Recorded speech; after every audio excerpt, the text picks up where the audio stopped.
Oi, gente, eu sou Julia Santana e esse é mais um episódio do meu podcast Entre Contradições. E agora, finalmente, voltamos para o cenário, como diz meu amigo Eric, a la Tiny Desk, o meu apartamentinho em São Paulo. E o cenário do primeiro episódio desse podcast. Estamos no episódio 3, 4. E não lembro que episódio a gente tá. Hoje é domingo. Eu estou, para quem está assistindo ao vídeo também, eu estou usando uma camiseta de Djavan. Ontem, no sábado, eu fui no show dele, da turnê de 50 anos de sucesso. Para quem não sabe, agora está sabendo, eu sou uma grande fã de Djavan. Grande fã. Aprendi com a minha mãe a amar. E ele foi basicamente trilha sonora da minha vida inteira, em muitos momentos. Todos os discos eu amo. E aí eu falei, não. Esse episódio de hoje, que também não tem uma pauta, porque eu não consegui me preparar pra isso. E eu tô gravando domingo, tá chuvoso. Tá friozinho aqui em São Paulo. A luz tá super baixa, porque tá escuro, tá nublado. Mas eu falei, não, eu tenho um compromisso com esse podcast. Então eu vou gravar alguma coisa. E aí vamos naquele nosso estilinho livre associação mesmo. E aí eu falei, vou com a camisa de Djavan, porque aí a gente já puxa um assunto e a gente já começa a falar sobre a vivência incomparável, inesquecível que foi estar naquele show. Aí, gente, foi muito especial. Fomos eu e a minha irmã.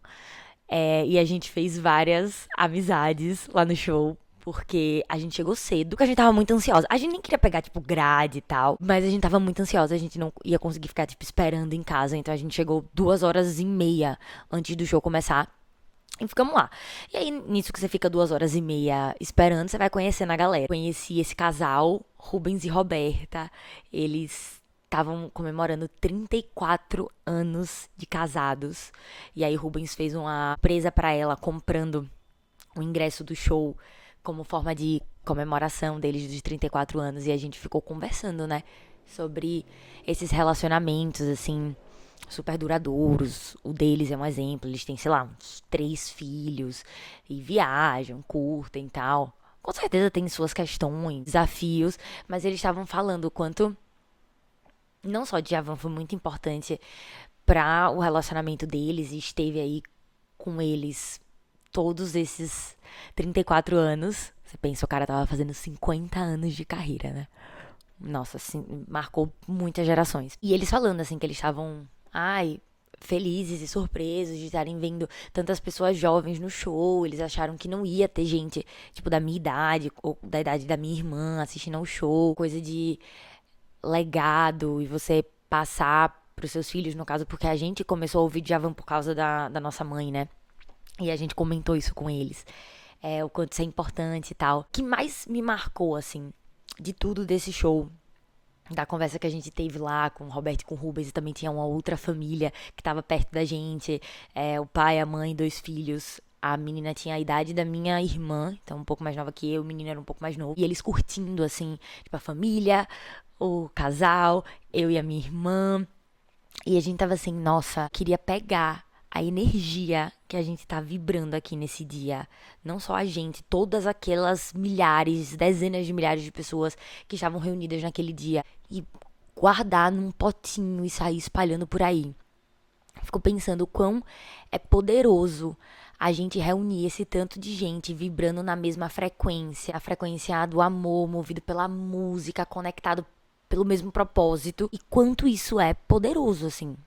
Poderoso mesmo. Eu tô nessa, assim, esse pensamento desde ontem do quanto a música une, do quanto a música brasileira é especial, do quanto talvez a gente não tenha dimensão disso, sabe? A gente sabe que é muito incrível, a gente ouve, enfim, mas o quão poderoso é isso, assim. Todo mundo dançando, cantando, todas as músicas pulando, vibrando, e o quanto isso é, hoje em dia, raro. É claro que tem os defeitinhos, vamos dizer assim, aquela coisa de todo mundo gravando, todo mundo no celular, gravando o show, sendo que você tava vivendo o show ali na sua frente, e aí você vai gravar, e aí eu fico me perguntando, pensa numa coisa que eu fico me perguntando, Se as pessoas que vão no show e elas gravam grande parte do show, se elas depois assistem aos vídeos que elas gravaram. Porque eu fico assim, será que elas vão assistir a esses vídeos? Será que, tipo, o único intuito daquela gravação é postar e só? Será que as pessoas vão guardar aquilo de fato como uma lembrança? Sabe? Será que aquilo pode ser considerado como, de fato, como um registro de memória? Ou a gente tá perdendo a vivência de fato do momento, pedindo com que ela vire de fato uma memória dentro da gente, na nossa cabeça, e ela fique só nesse HD externo da nuvem, do nosso celular, sei lá, complicado, com rede social e etc. Em todo episódio eu cito alguma coisa mal sobre a rede social, né? Todo episódio a gente tem uma leve crítica às redes sociais. Juro. Será que... Não sei. Enfim.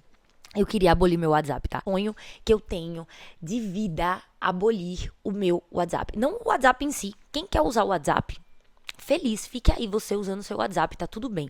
Eu queria chegar num ponto da minha vida de um dia não precisar usar o WhatsApp. Julie, você vai se comunicar com as pessoas como? Ligação? E-mail.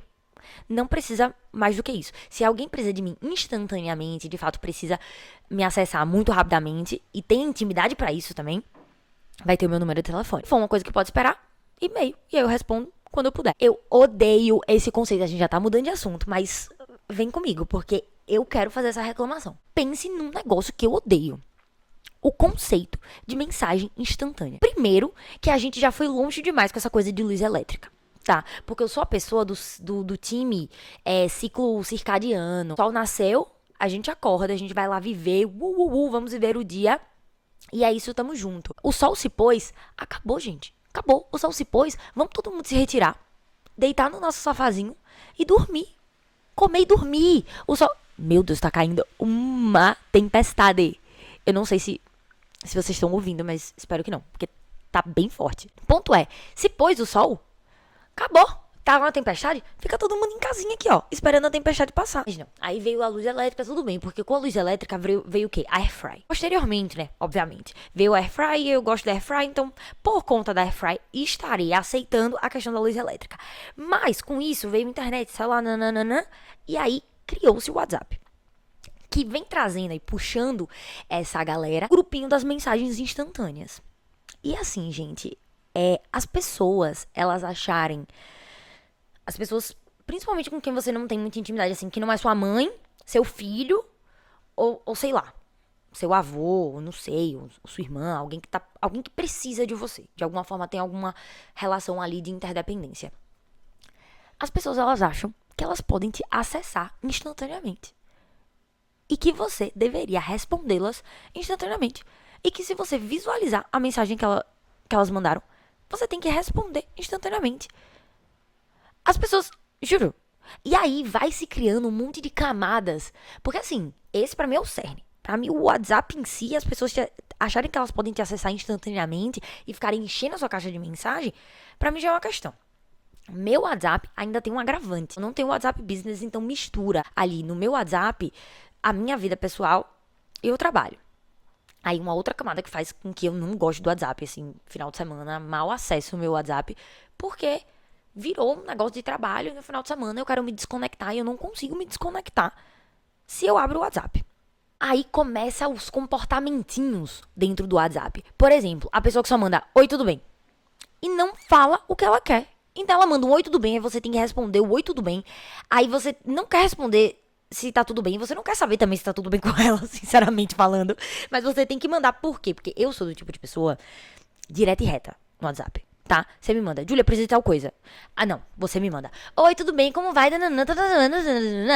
Eu preciso disso. O que é que eu pego? O que é que eu faço? Eu só te mando o que você precisa. É isso que eu faço. Eu pulo, oi, tudo bem? E eu vou direto para... Tirando, assim, uma pessoa que de fato eu quero saber como é que tá. Porque, gente, de verdade, eu levo muito a sério essa pergunta do tudo bem, tá? E, de verdade, eu não sei o que é que vocês pensam sobre isso. Eu acho que a gente talvez banalizou demais a coisa do oi, tudo bem. Mas eu não sei se é porque quando eu comecei a fazer terapia, muitos anos atrás, com o Dr. Luiz, Antes de Márcia, a personagem desse podcast. Toda vez que ele me... A primeira vez que a gente começou a fazer sessão e ele falou que quando ele me perguntasse tudo bem, como é que eu tô, como é que foi a minha semana, que eu pensasse antes de responder. E eu respondesse da maneira mais sincera e também sem filtros possível. Assim, que de fato eu respondesse o que viesse à minha mente, mas depois de eu ter pensado, e não que eu só respondesse automaticamente tudo sim. A semana foi boa. Que eu pensasse sobre isso. E isso ficou muito marcado em mim. Isso faz com que eu tenha, talvez, trazido esse significado para o tudo bem, de ser uma pergunta altamente íntima. Do tipo, se você tá perguntando pra pessoa se tá tudo bem, você tá preparado pra receber a resposta? E se a resposta for que não tá tudo bem, e essa pessoa precisar conversar, você vai dar o seu tempinho, os seus ouvidos, a atenção que essa pessoa precisa pra ela te responder de fato se ela tá bem? Você quer mesmo saber se ela tá bem? De verdade. Eu tô problematizando uma coisa muito mínima, né? Mas é realmente a maneira que eu penso. Mesmo. Se eu pergunto pra pessoa que se tá tudo bem, eu realmente quero saber. Tanto é que muitas vezes eu não respondo um oi, tudo bem com oi, tudo sim, e você? Eu só respondo oi, tudo e vou direto ao ponto. Mas aí eu passo o quê? De grossa. Entendeu? Saio de grosseira. Por quê? Porque eu vou lá direto ao ponto. Eu não queria tá respondendo, não é sobre a pessoa, não é sobre o pedido da pessoa, não é sobre a demanda. Gente, agora além de chuva, tem uma criança chorando. Eu nem sabia que eu tinha algum vizinho com criança. Bichinha, será que vocês estão ouvindo a criança chorando? Essa chuva tá chata mesmo. Estragou o domingo da criança. O que eu tava falando? Sobre passar de grosseira, né? Tipo, não é sobre a pessoa, não é pessoal. Não é sobre a demanda. Não é sobre isso. Pra mim, é o WhatsApp mesmo. Ele que me irrita, e aí tudo que envolve ele vai me irritar também por tabela. E aí tem um negócio que eu queria falar. Pronto, um tópico mais sério agora. Falar sobre essa coisa de grosseria, gentileza.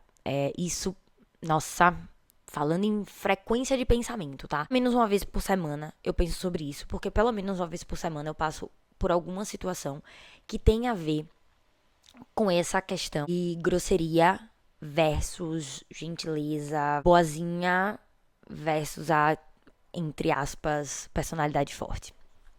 Porque eu quero falar isso. Como é que eu começo a dissertar sobre isso? Não sei como é pra vocês, tá? Ou em que lugar vocês se encaixam. Mas por muito tempo, eu fui reconhecida como uma pessoa grosseira. É isso, exatamente isso, grosseira. Talvez eu seja um pouco grosseira mesmo, às vezes. Porque às vezes tem um filtrinho e entender o contexto, levar o contexto em consideração, tudo isso, eu sei que é importante. Isso eu tenho trabalhado. Mas 20%, 30% dos casos. Os outros 75%, vai, por aí, entre 70 e 80%, apenas eu sendo direta, sincera e honesta em relação às situações. E às vezes as pessoas não estão preparadas para ouvir as verdades ou para ouvir a sua opinião. Mas mesmo assim elas perguntam, esperando o quê? Que você fale o que elas querem ouvir. E aí quando você não fala o que elas querem ouvir, você sai de quê? De babaca. E esse é o destino, juro, da minha vida. Eu acho. Mesmo. Eu já acho que eu não sou uma pessoa que agrada a todo mundo. E não tenho intenção nisso. E vamos criar aqui esse pacto. Nós, pessoas aqui desse podcast com quem eu estou conversando, vamos fazer esse pacto. Para além dos outros pactos que a gente já fez aqui. Não vamos agradar a todo mundo, tá? Inclusive, pense um conceito que eu acho incrível. É você ter inimigos. Tipo, primeiro, se você tá protagonizando, tem gente que não tá gostando. Fatos, tá aí, entendeu? Qualquer filme, qualquer livro vai te mostrar isso aí. A gente já tá falando sobre isso. Há muito tempo, os mitos da Grécia Antiga já trazem isso. Então, assim, desde que o mundo é mundo, a gente precisa, né? Nem todo mundo agrada todo mundo. A gente precisa da contradição, da oposição, que seja, tá? Então, se você tá aí protagonizando, você tem gente que não tá gostando. Ok. E por que eu acho o conceito de inimigo um negócio legal? Porque é uma forma de você, inclusive, construir a sua personalidade. Eu sou essa pessoa. Todo mundo que não gosta de mim, eu acho um elogio a mim mesma. Por quê? Porque se certas pessoas gostassem de mim, eu ia achar esquisito. Eu ia falar, meu Deus, essa pessoa gosta de mim. Não, não, pelo amor de Deus, desgoste. Desgoste, porque essa pessoa representa tudo que eu não gosto. Sim, discordo com todas as opiniões, posicionamentos e posturas dessa pessoa. Eu acho essa pessoa ridícula. Então é até bom que ela não goste de mim, né? Porque isso faz com que eu me posicione diante do mundo. Do tipo, aqui sou eu, aqui é o não eu.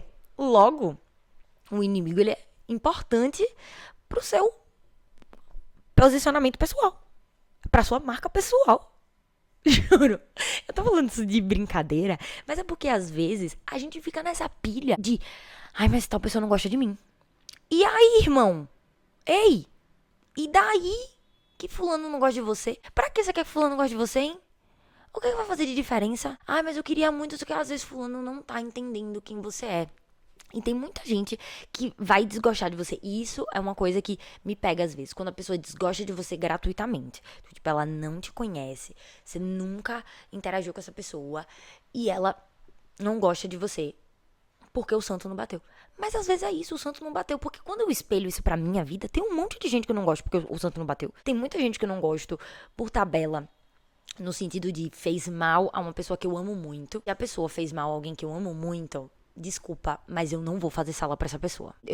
Essa talvez seja uma opinião que divida aí o mundo em Fla-Flu.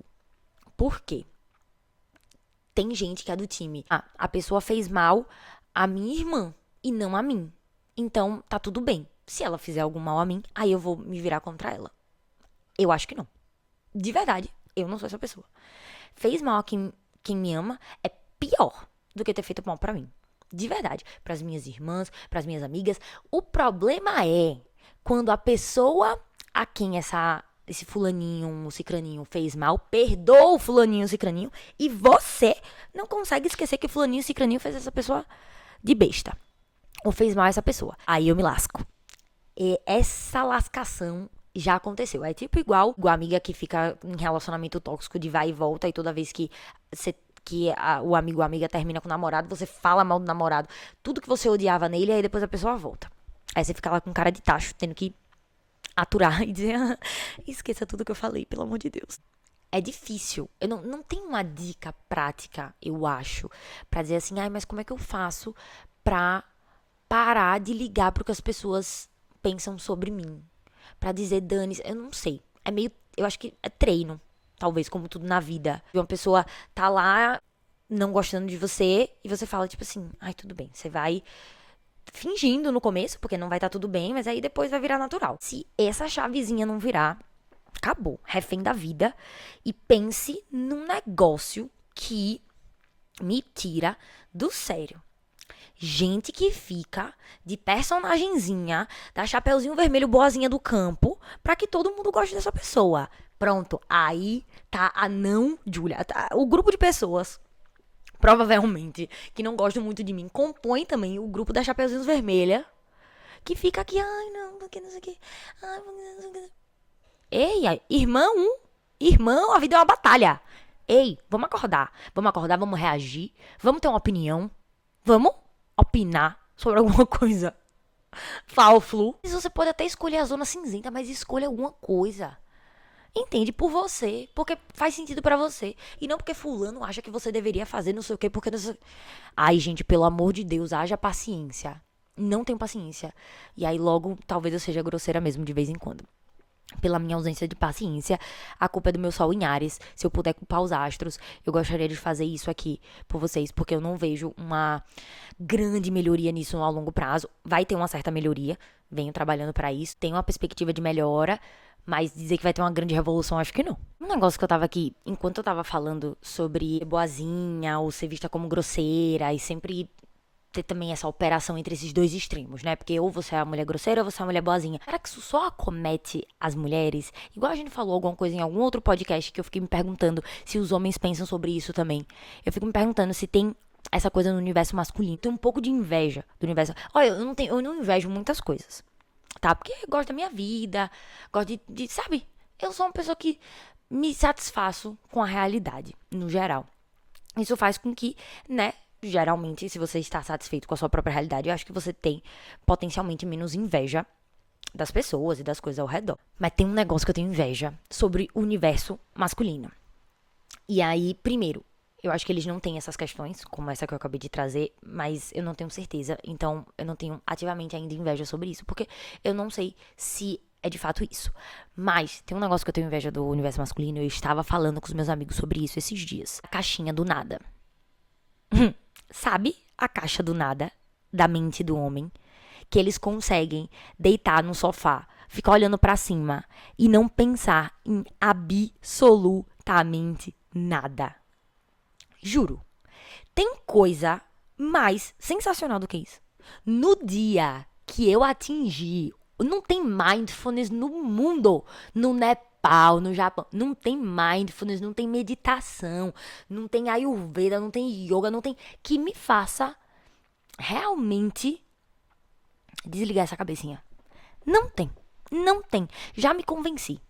Tá? Já me convenci. E por isso que eu tenho inveja do universo masculino, que eles conseguem fazer isso, ó, no dia a dia. Deitando no sofá. Deitou no sofá, olhou pra TV, ele não tá nem prestando atenção no que tá passando na TV, ele tá vivendo na caixinha dele do nada. Do nada. Eu queria demais isso. Aqui, ó, 1000 pensamentos por segundo. Tá? Quando eu tô meditando, alguma coisa eu tô pensando. Nem que eu esteja pensando em pensar sobre a minha meditação.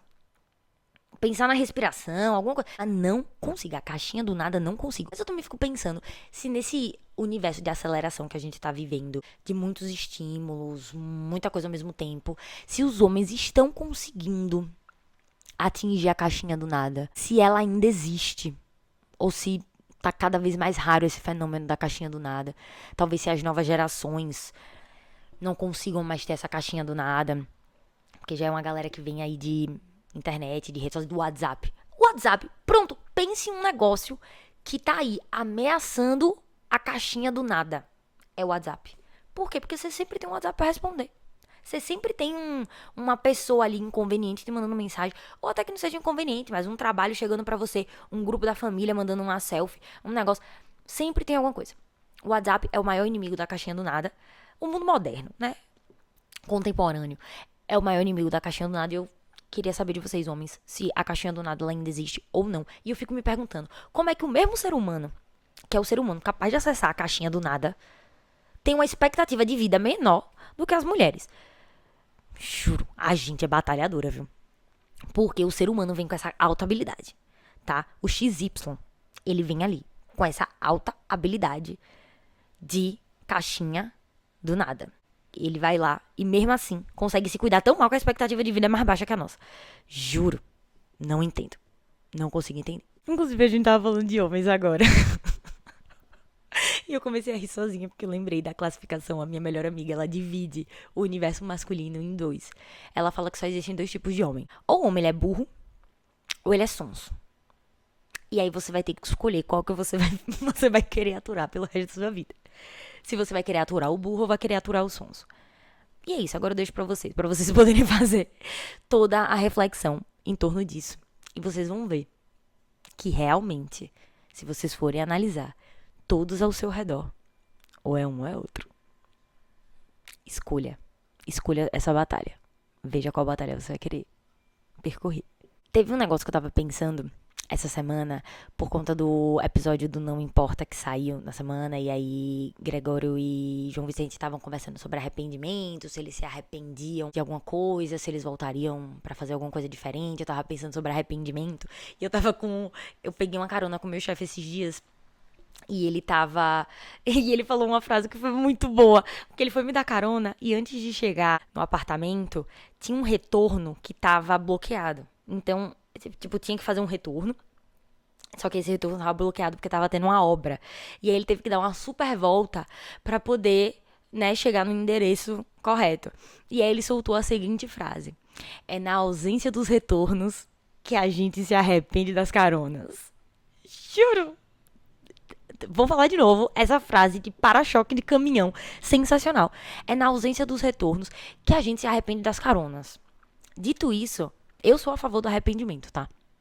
Eu sou a favor do arrependimento. Não sou a favor da gente ficar sofrendo. Meu Deus, que arrependimento, eu não vou viver nos próximos dias porque eu vou só ficar pensando sobre isso no looping eterno. Não precisa, tá? Digo eu, uma pessoa que sofre demais de ressaca moral, disso tudo. Vixe, como não, me dói. Me dói. Eu fico pensando, gente, às vezes não precisa, certas coisas não precisa. Mas a gente foi lá e fez, né? E aí, às vezes é isso. Às vezes é uma ausência do retorno que faz você se arrepender. Uma ausência de possibilidades. Um baixo referencial.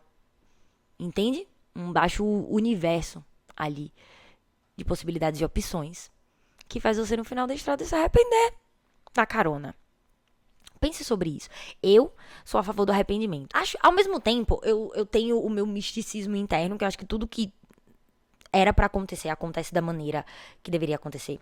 A vida sempre sabe. A vida sempre está certa. A vida nunca está errada. Você vai cair no caminho que você deveria cair. Se você está vibrando na energia e na frequência pra que você siga esse caminho. Tá, tudo bem. Mas não é por isso que eu acho que a vida vai te botar no caminho que deve ser, e etc e tal, e blá, que você vai viver o que vai ser melhor pra você, e etc.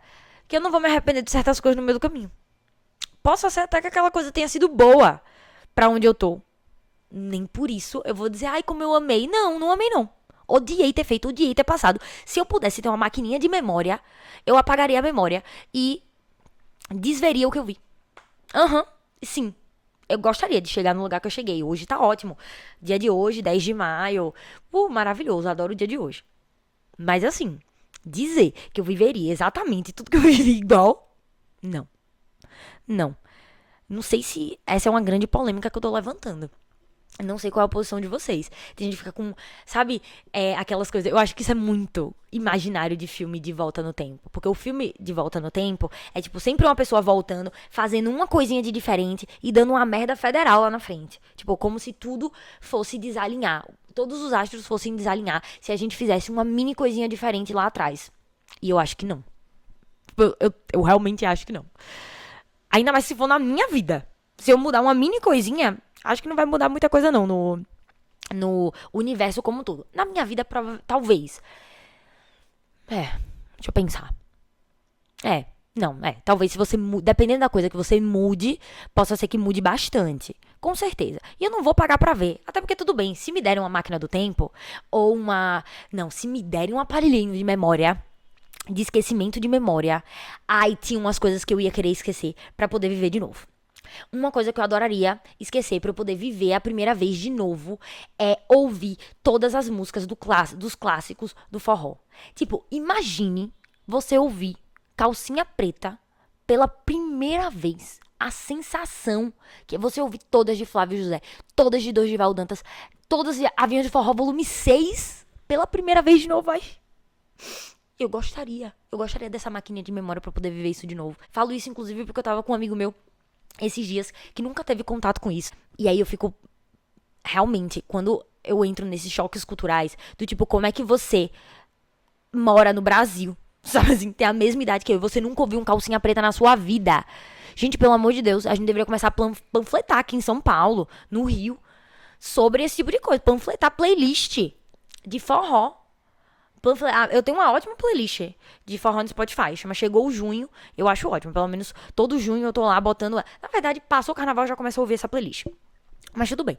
Ponto é, eu tava apresentando ao meu amigo que nunca tinha ouvido essas bandas na vida dele, essas músicas, esses grandes clássicos, e eu tava assim, nossa, como eu queria estar no seu lugar, pra eu poder ouvir tudo isso pela primeira vez de novo. E aí agora eu tô pensando o que é que eu gostaria de fazer pela primeira vez de novo, assim. Que eu pegaria uma maquininha de memória. Acho que tem muitos filmes, muitas séries que eu assistiria de novo, assim, pra ter a sensação da primeira vez. Mas agora não vem nada na minha cabeça. As últimas séries que eu assisti na Apple TV, as duas últimas que eu amei. Eu acho a Apple TV hoje é o meu streaming favorito pra assistir séries e tal. Eu assisti duas muito ótimas. Shrinking e Ted Lasso. As duas levinhas, ao mesmo tempo que tem assuntos densos, importantes, traz reflexões levinhas, um bom roteiro, você dá risada, os personagens, você fica apaixonado pelos personagens. Ah, é maravilhoso. Principalmente Shrinking, eu que sou do clubinho das pessoas que amam terapia. Ai, incrível, juro, amei. Pegaria uma maquininha de memória pra eu poder reassistir essas séries como se fosse a primeira vez. Ai, o show de Djavan ontem. Faria também, pra eu viver como se fosse pela primeira vez. Aí pegando essa coisa de arrependimento com primeira vez e o que eu faria pela primeira vez de novo se eu esquecesse aquilo que eu já fiz algum dia pra eu poder ter a sensação de viver isso de novo. Não sei porquê, mas veio isso na minha cabeça, que as minhas amigas e as pessoas do meu redor ficam dizendo que eu deveria criar alguma coisa de indicação dos lugares que eu vou. Porque sempre que eu viajo, aqui em São Paulo, até mesmo em Aracaju, nos lugares que eu vou, eu sempre busco em lugares, tipo, diferentões e que tem a minha vibe, e que não necessariamente todo mundo vai. E aí eu vou pedindo as indicações dos lugarzinhos, eu gosto, sabe assim, da portinha muito específica que fica ali no Rio Vermelho, em Salvador, que ninguém vai ver, que você tem que subir uma escada pra poder chegar na portinha. Quando você entra lá, é um restaurante incrível. Ou isso no universo de São Paulo, enfim. São os rolês que eu gosto de dar. E aí todo mundo fica tipo assim, por que você não começa a dar indicação? Porque eu não quero que as pessoas vão pros lugares que eu vou. Isso me faz egoísta? Talvez eu seja. Não quero. Pense num negócio que, olha, juro, eu fico com raiva só de pensar. De eu ir pra um lugar que eu amo e eu não conseguir entrar porque vai estar lá cheio de gente fazendo o vídeo pro TikTok de recomendação. Nada contra quem faz esse tipo de conteúdo, até porque eu consumo aquelas bem hipócrita. Mas o que é que seria, né? O que é que seria de nós se não tivesse a hipocrisia pra gente fazer exatamente aquilo que a gente acha ruim? Exatamente aquilo que a gente critica, a gente vai lá e faz. Entendeu? Que é assim, eu vejo, tá? Vídeos de indicação de lugares e tal. Volta e meia vou em algum outro lugar que eu vi por conta de gente que faz isso no Instagram. Mas eu não faria porque eu tenho ciúme dos lugares que eu vou. E é isso. Isso me faz uma pessoa ruim? É muito feio admitir isso na internet. Será que eu vou conseguir inimigos por causa disso? Isso vai me posicionar como uma pessoa que tem como inimigos pessoas que fazem vídeos de indicação de lugares. Eu não quero ficar inimiga dessas pessoas. Continue fazendo esses vídeos. Vocês estão ganhando dinheiro mesmo? Ou o que, é que a minha opinião tem a ver com isso? Eu só quero dizer que eu não gosto daquelas que tá se defendendo, né? Aquelas que começam a se defender. Quero ser mal interpretada. Só que, realmente, não esperem isso de mim. A indicação dos lugares que eu amo. Porque eu tenho um ciúminho. É isso. Cada um fica com seus ciúminhos. Tá? Mas eu, como grande hipócrita, vou continuar vendo esses vídeos. Porque vai que eu acho uma indicação legal e eu quero ir. Então é isso. Mas eu tenho muito ciúminho. Eu fico... Às vezes eu fico me perguntando também, certos lugares, se a divulgação foi só pro bem mesmo. Eu já ouvi, assim, de alguns lugares que eu fui, que estavam lotadíssimos, de pessoas que talvez não frequentariam aquele lugar, e aí viram em algum canto, e aí tava aquela lotação, e aí o atendimento não fica muito bom, e aí não fecha muito bem o serviço, porque tem gente demais e os lugares não comportam, enfim. Eu, assim, acho um saco essa coisa de São Paulo, de fila de espera de 1 hora e meia em todo lugar que você vai. Talvez o melhor seja a gente comprar uma casinha de campo, né? Viver numa casinha de campo e fazer nossa própria comida. Dos legumes que a gente plantou na nossa horta. Talvez a verdade seja isso, as grandes cidades faliram, galera. Faliu. O conceito de grande cidade, o conceito de cidade, acabou com o conceito de humanidade. Militei. O individualismo realmente tá matando o coletivismo, que faz com que a gente mate a gente enquanto humanidade. Por quê? Porque cidade desse tamanho, Nova York, São Paulo, deu errado, tá? Deu errado. E é isso. Se você acha que deu certo, uma cidade que você anda, já tem milhões de pessoas e tem um monte de prédio subindo. Gente, prédio mais pra que São Paulo, hein? Vixe Maria, quem é que vai morar nesse tanto de prédio? Eu, hein? Cidade, oi, não sei, viu? Sei não, deu errado. Toda vez que eu fico fazendo esse podcast, e eu que edito os podcasts, né? Por isso que não tem uma grande edição. São apenas alguns cortes que eu faço, porque eu não tenho muito tempo pra editar. Enfim, não era isso que eu ia dizer. O que eu ia dizer é que toda vez que eu faço esse podcast e eu fico falando as coisas na minha cabeça, eu fico pensando, será que eu sou tão geração Z assim? Eu fico pensando que todos os meus problemas são de muito geração Z. E Enfim, aí eu fico nessa espiral mental de. É isso. Ser muito geração Z.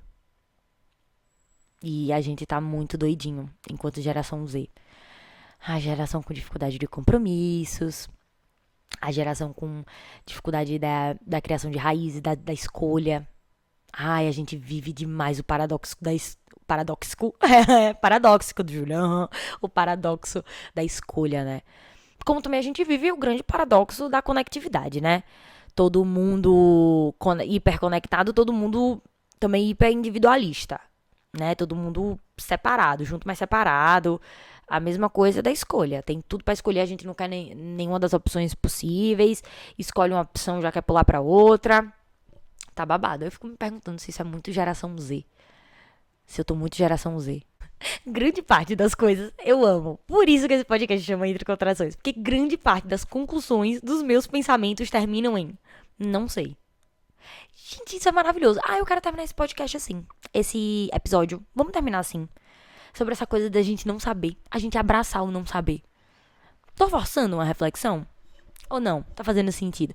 Sabe? Porque é bom mesmo. Agora eu tô pensando. Adorei essa coisa de eu terminar muito com não sei. Muito legal da minha parte. Ai, aquela que se autopromove, né? Que se ama demais. Muito amor por mim mesma. Muito acolhimento por ela que não sabe das coisas. E não quer saber também. A gente não precisa saber. É legal ter as reflexões, vai lá, dá umas voltas no pensamento, reflete, vai nas profundezas, volta pra superficialidade. E aí depois a gente chega à conclusão que não sei. Ou que um dia de um jeito, outro dia de outro.